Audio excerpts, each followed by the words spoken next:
Buenos días, mi nombre es Daniel Delgado y voy a exponer la primera parte del proyecto integrador de APM 2024-1. Nuestro grupo propone crear la compañía Tecnomotion Tecnología en Movimiento, cuyo objetivo es generar solución de automatización que permita a fábricas desarrollar su potencial de productivo para aumentar la eficiencia y margen de utilidad. Estamos compuestos por un equipo de 6 personas, cada uno con su rol específico. El planteamiento parte de una empresa de fabricación de cerámica que busca mejorar una fábrica usando el paradigma de la industria 4.0 para que sea más atractiva a inversionistas y aumentar sucursales.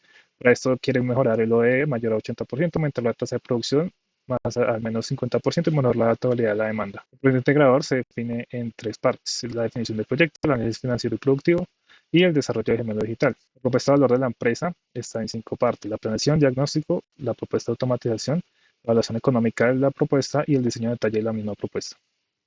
La gestión del proyecto se realizó en 2 partes específicas: la gestión de actividades, que se hizo mediante una estructura desglosada de trabajo, y una gestión de tiempo, que fue mapeando esas actividades del EDT a una gráfica de diagrama de Gantt. Acá se puede observar el EDT y acá el diagrama de Gantt. La gestión de la producción, nos enfocamos en 2 partes: en crear un Value Stream Map que nos permitirá ver el estado de la producción y también el estado de la propuesta automatizada, que es ver las partes de máquinas que permite el cambio. La propuesta automatizada reemplaza máquinas que mejoran el rendimiento de la fábrica. Acá se puede observar el layout. Este es el BCM de la planta sin automatización, de pronóstico semanal de 108.000 metros cuadrados, donde hay 10 etapas. Se proponen 3 cambios: el cambio del corte de calidad, el desmatado y el peletizado. Entonces, con la automatización se puede observar que ya aumenta el pronóstico a 130 metros cuadrados y puede haber el cambio de tiempos en el paletizado, rectificación y el esmaltado. Gracias. En esta parte de la presentación vamos a explorar el uso de la herramienta Tecnomatics Plant Simulation para modelar y analizar las diferencias entre la planta actual y la planta propuesta. El primer cambio entre las dos plantas es el cambio en el tiempo del ciclo del proceso de esmaltado por el uso de una tecnología más eficiente, cambiando una tecnología de esmaltado tipo campana a una tecnología de esmaltado de tipo velo, haciendo que el tiempo de ciclo de este proceso sea menor. A su vez, el siguiente cambio que se realizó fue en el proceso de clasificación, que inicialmente se realizaba de una manera manual, haciendo que el proceso de clasificación pueda tener errores. En este caso se simuló de cada 100 baldosas, 10 podían contener errores que de manera manual pasaban imprevistos en este proceso. Y se realizó un cambio por un proceso de visión artificial, el cual reduce estos errores, haciendo que la calidad de los productos que llegan al cliente aumente. De la misma manera, se realizó un cambio en el proceso de paletizado, realizándolo por medio de una celda robótica. En Plant Simulation se modeló por medio de 2 módulos pick and place para tener control en el tiempo de ciclo de este proceso. Y por medio de módulos en el software se realizó el conteo de cuántas piezas entraban y salían en el tiempo total de simulación en cada equipo. Este módulo hacía que esto se guardara en un archivo separado por puntos, y posteriormente lo conectamos por medio de la herramienta Power BI para que por medio de ciertas medidas pudiéramos obtener los diferentes KPIs de nuestro proceso. En este caso se obtuvo que para la planta actual se tenía un work in progress mayor que para la planta propuesta. Eso quiere decir que en nuestra planta actual tenemos una menor cantidad de baldosas en el total del área de nuestra planta. Posteriormente a eso se obtuvo el talk time, el ritmo de producción de toda nuestra planta, obteniendo que en la planta actual cada 2,66 segundos se obtenía en promedio una baldosa. Y en nuestra planta propuesta se reducía este tiempo a más de la mitad, teniendo un talk time de 1,18 segundos. También se pudo observar una mejora en la tasa de producción, pasando de 938 piezas por hora a un total de 2.110 piezas. Y a su vez, por medio del conteo de las piezas que eran mal clasificadas en el proceso de clasificación, obteniendo este porcentaje como la calidad, fue posible obtener un OE para la planta actual y para la planta propuesta. En este caso obtuvimos un OE de la planta actual del 73%, y en la planta propuesta lo subimos casi un 10% a 0,82%, haciendo que pues, el proceso que proponemos sea viable. Aquí presentamos una tabla que describe las características de 3 productos de baldosa, su peso equivalente en metros cuadrados y el número de baldosas vendidas. Se asigna una ponderación de producción a cada uno de los tres productos. La baldosa de 60 por 60 será el 40% de la producción total mensual. La baldosa de 60 por 31 centímetros será de 35% de la producción total mensual. La baldosa de 45 por 45 centímetros será del 25% de la producción total mensual. El ingreso total esperado anual será de 19.835 millones de pesos. La producción mensual de baldosas es de 9.314 toneladas, lo que equivale a 700.000 metros cuadrados, según lo estipulado en el BSM. Respecto al consumo de gas para la cocción de las baldosas, con una producción máxima de 1.85 kilogramos de baldosas por segundo, se determinó que se necesitan 125 metros cúbicos de gas natural por hora para la combustión. Este dato se utilizará más adelante. Según el Manual de Referencia de Tarifas de Ingeniería, nuestro proyecto se puede clasificar en dos niveles de responsabilidad: honorarios, nivel B, responsables de decisiones administrativas y técnicas con reporte a la compañía de cerámicos. En salarios tendrá el nivel F. Los ingenieros serán graduados que desarrollan en detalle en diseño e ingeniería y requieren supervisión de profesionales con mayor categoría. Los honorarios en diseño e ingeniería serán de 168 millones de pesos, calculados al multiplicar la cantidad de ingenieros por el 120% correspondiente a la categoría 3 de la obra. El salario de referencia, el nivel F, serán 7 salarios mínimos legales vigentes que corresponderán a 10.234.000. Asumiendo un valor elevado en el salario, optamos por aceptar el 50% del salario, es decir, 5.117.000 por ingeniero.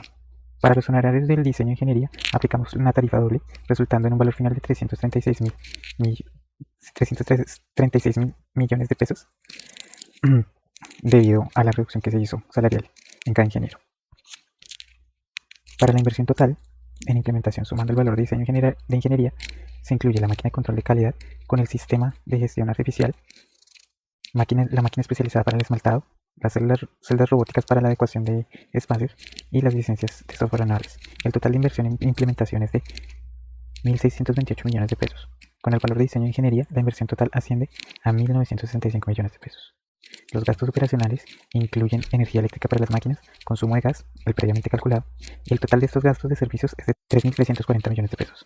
Sumados a los salarios de los operarios e ingenieros, la empresa deberá invertir en 623 millones de pesos al año. Por último, el análisis financiero, tenemos que se utilizó la tasa efectiva mensual del 1.02% efectivo mensual y una inflación mensual de 0.79%. Los valores anuales de ingresos y gastos fueron convertidos a valores mensuales, resultando en un valor presente neto de 224.000 millones de pesos, una tasa interna de retorno TIR del 2%, un payback de 15 meses, considerando que el primer mes no habrá flujo positivo de caja debido a las adecuaciones del nuevo sistema propuesto. Hola, para la sección de Digital Factory, teniendo en cuenta cada uno de los procesos que pudimos conocer en el BCM, se realizó el modelamiento de las estructuras y máquinas de la fábrica de producción de baldosas en Fusion 360. Posterior a eso se importó todo el modelado en el software de Siemens NX. Se realizó la configuración de las físicas básicas, los objetos de colisión, los cuerpos rígidos, las articulaciones y restricciones, de igual forma los sensores y actuadores que van a estar presentes en todo el proceso. Se crearon las señales que van a comunicarse con el PLC para poder realizar cada una de las rutinas del proceso. Esta comunicación del gemelo digital con el PLC se hizo por medio de PLC Sim Advanced con TIA Portal, donde están programadas cada una de las rutinas que veremos a continuación. Estas rutinas se programaron de forma independiente, así que vamos a ver cada uno de los procesos de forma separada. Se hizo de este modo para optimizar el tiempo de ejecución y no tener problemas a la hora de simular debido a las limitaciones de procesamiento en el computador. Empezamos con la etapa de dosificación de la materia prima, prensado para convertirla en baldosas y luego entran al horno. Como se puede ver aquí, la dosificación se hace cada vez que la materia prima pasa por un sensor. Así nos evitamos una acumulación de la materia prima si la banda reduce su velocidad y garantizamos que la materia prima va a estar separada siempre a la misma distancia. Un sensor detecta cuando esta materia llega a la prensa, de esta forma la acciona y también se reduce la velocidad de la banda para garantizar que la materia prima no se acumule y se realice completamente el proceso de prensado. Posterior a esto, pues las baldosas entran al horno. Aquí podemos ver el funcionamiento en TIA Portal de este proceso. Cuando se da inicio al proceso, tenemos un timer que activa el bloque 3, donde se están configurando las velocidades, posiciones iniciales de las máquinas que lo requieran. Vemos que este proceso está funcionando en el bloque número 1, como se puede ver a la derecha. Una vez las baldosas salen del horno de secado, pasan al proceso de esmaltado e impresión. Debido a la disposición de las máquinas en el espacio, se debe realizar un cambio en la dirección de movimiento de las baldosas. Esto se logra por medio de una banda de rodillos y otras bandas pequeñas que alcanzan entre los espacios que hay entre los rodillos. De tal forma que cuando se detecta que las baldosas han llegado a cierta posición, estas bandas pequeñas suben y cambian la dirección del movimiento de las baldosas. Cuando ya han pasado por medio de un contador, ya que estas se desplazan en grupos de 3, las bandas vuelven a su posición inicial, esperando las siguientes baldosas.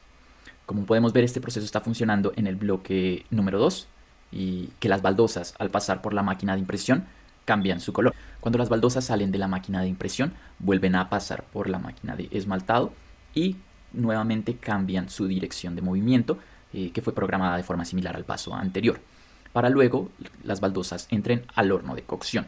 Vemos que todo esto se está ejecutando en el bloque número 4. Después de que las baldosas salen del horno, se vuelve a hacer un último cambio en la dirección del movimiento de las baldosas, las cuales entrarán a la máquina de clasificación, luego a la máquina de embalaje, donde se apilan de a 5 baldosas por caja y salen 2 cajas, las cuales al llegar al final de la banda, un sensor parará una parte de la banda y accionará el funcionamiento del robot, que se verá más adelante.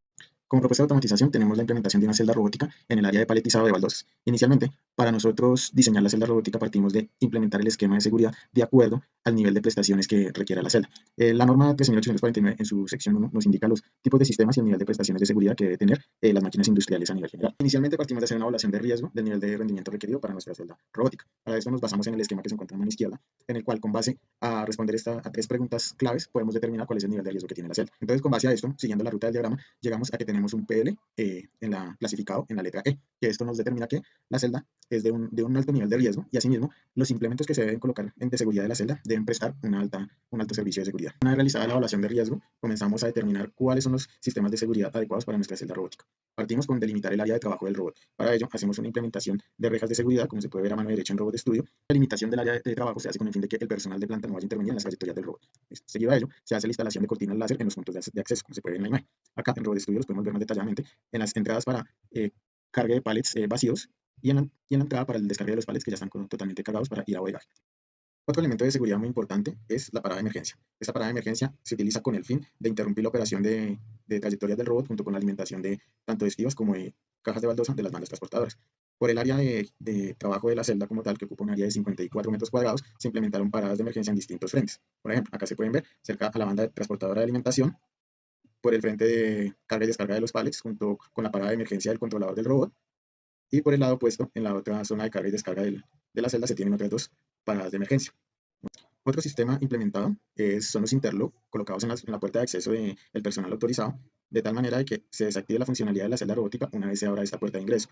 Aquí, como podemos ver, tenemos un interlock en la parte superior y en la cerradura de la puerta se tiene otro interlock. Finalmente, acá vemos una integración resumida de todos los sistemas de seguridad en una vista general de la celda. Vamos ahora a mirar la simulación de nuestra celda de paletizado. Ejecutamos la simulación, una vez ejecutamos, damos inicio. Nuestro robot se ubica en su posición inicial. Gracias a la ayuda de Smart Components que nosotros utilizamos, creamos nuestros propios modelos de estivas y nuestros propios modelos de cajas de baldosa. Lo que hace Smart Components es, por medio de unas funciones, recrear la simulación de alimentación de estivas y alimentación de cajas de baldosa. Entonces, dentro de la propuesta de automatización, tenemos la implementación de 3 bandas transportables, una lateral derecha y una lateral izquierda, que se encargan de transportar las estivas vacías a posición de carga. Una vez están cargadas, las transportan a posición de salida para que la montacarga las pueda transportar hacia la bodega. La banda transportadora central nos está alimentando las cajas de baldosa que vienen de la línea de producción que ya han sido empaquetadas. Aquí, como podemos ver, este modelo de cajas de baldosa que estamos representando acá equivale dimensionalmente a un conjunto de 2 cajas de baldosas de la referencia de 60 por 36 centímetros. Esto se hace con el fin de que el robot pueda coger este agrupamiento de 2 cajas de baldosas y cuando las transporta al lugar donde las debe dejar en el pallet, ellas se puedan mantener en su posición vertical y no se vayan a voltear o se vayan a caer. Adicional a ello, nosotros dentro de la programación, cuando generamos las trayectorias, ubicamos los puntos específicos para la posición de cada caja de baldosa. ¿Con qué fin se hace esto? Debido a que como estamos haciendo un apilamiento de 3 niveles, tanto el nivel 1 como el nivel 2 deben quedar entrecruzados para que las cajas no se vayan a derrumbar, sino que se mantenga el agrupamiento y se mantenga como tal el apilamiento en el paletizado.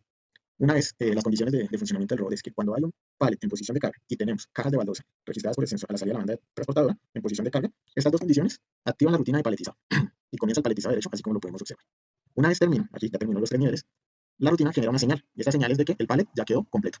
Y automáticamente se activa la banda transportadora, transportando el pallet hasta la salida para que la montacarga pueda llevarlo al almacén o la bodega.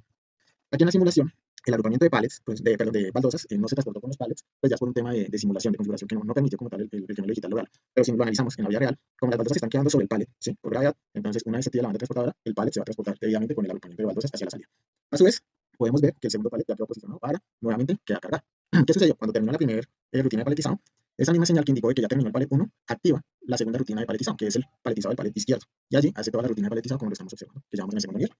Una vez llega a su tercer nivel, termina la rutina y comienza el transporte de salida de las baldosas. Dentro de nuestra propuesta, el hacer la alimentación de pallets pues es un valor agregado para que en la planta no se tenga almacenamiento de pallets en otro lado, sino que se puedan almacenar aquí entre la banda transportadora y que haya un flujo continuo de producción en el paletizado y que, digamos, en cuestiones de que de pronto de una banda transportadora falle, pues se tenga de respaldo a la otra banda, o asimismo, si la montacarga está ocupada en otro lugar, exista la capacidad de almacenamiento mientras la montacarga viene a hacer el cargue de los pallets que ya están listos para llevar a la bodega.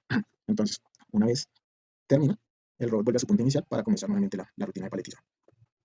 Para la etapa de diseño de tanto el PLC, la lógica programable en dicho PLC y el control de la maquinaria en planta, partimos del siguiente esquema, en donde tenemos las diferentes maquinarias por las que pasa el material y en las cuales se les va dando valor agregado, se va transportando el material a la siguiente maquinaria. Entonces, en este esquema tenemos en el silo, donde se dispensa el material principal, el material primario, que es un polvo de diferentes elementos que componen la baldosa. Tenemos una etapa de prensado y una etapa de secado, la cual nos da la forma de la baldosa y nos retira una humedad excedente que tenemos. Tenemos una etapa de esmaltado para darle unos aditivos a dicha baldosa. Tenemos una etapa de impresión para darle un color y para darle un motivo, un esquema, un gráfico a la baldosa.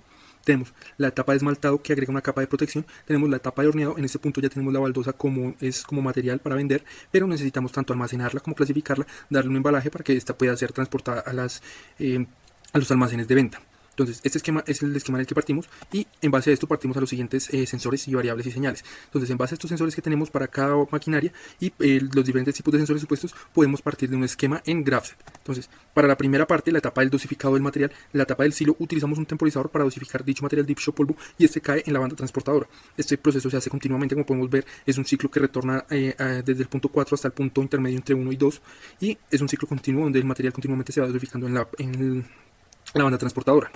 Entonces, de la banda transportadora pasa a la etapa de prensado. Como podemos ver, tenemos una bifurcación O, en donde si la prensa no está llena, esto utiliza un contador para verificar que la prensa esté llena, y cuando esta esté llena, procede con la etapa de prensado, como podemos ver en la parte derecha de la bifurcación O. Tenemos la etapa de secado, que es una etapa muy similar en una secadora, una etapa muy similar a la del horno, que vamos a ver más adelante, y es una etapa muy sencilla en donde el horno se prende y entra continuamente material porque el horno nunca se apaga.